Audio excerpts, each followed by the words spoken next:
Peter Van Sant is here with us now. And Peter, you have covered this case from the very beginning. It just seems to be going on and on and on. Why are Italian authorities continuing to pursue Amanda Knox?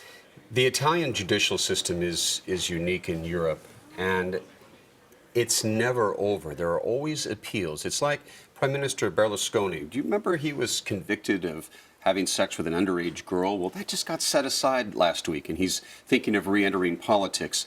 It is an arcane system, in my opinion, that results in a lack of due process, particularly in this case. If the Supreme Court today in Italy decides that not to support the conviction, Amanda would face a fourth murder trial. Absolutely unheard of in the United States. Quadruple jeopardy. But we heard her say, no matter what, she's not going back. I mean, if they want to try her, she's got to go back to Italy. So how would that work? It can occur in absentia. The last trial that they had, she did not go.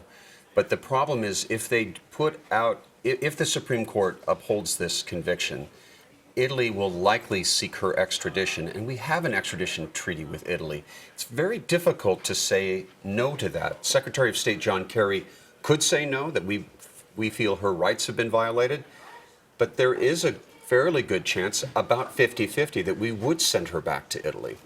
Well, another man has been convicted for Meredith Kercher's murder. His fingerprints and DNA were found at the scene.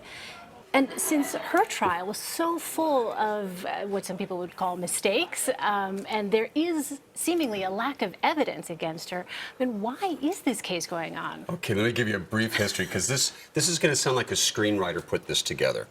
So the murder occurs. Rudy Gaudet, who has been convicted, his bloody fingerprints are at the scene, bloody footprints, his DNA is in the toilet, his DNA is on the victim, and he fled the country to Germany. But in this period of several days after her death, they brought Amanda Knox in for 14 hours of interrogation by a group of men who break mafia suspects. And at the end of that, she gave this false confession. The prosecutor, Giuliano Menini, this is a true story because we've interviewed the medium who has since died. He would consult a spiritual medium who spoke to a dead priest. And there was a bloody palm print found on the wall, and the priest told the medium, who told Menini, that this was a satanic sexual ritualized killing. So you had a medium That's where that came to from. A deceased priest. To a deceased priest. Giuliano Menini is a very superstitious, deeply religious man. He's done this in other cases. There was one in Florence where he did a similar thing. And so what I'm telling you is he then goes in front of the cameras and says, this was a satanic sex game gone wrong. She did this, then they arrest Rudy Gaudet. The narrative takes over. Yeah. But it's too late. He's put his prestige out there. It's like the Duke lacrosse case. He wouldn't back down. And this false narrative has gone on all these years.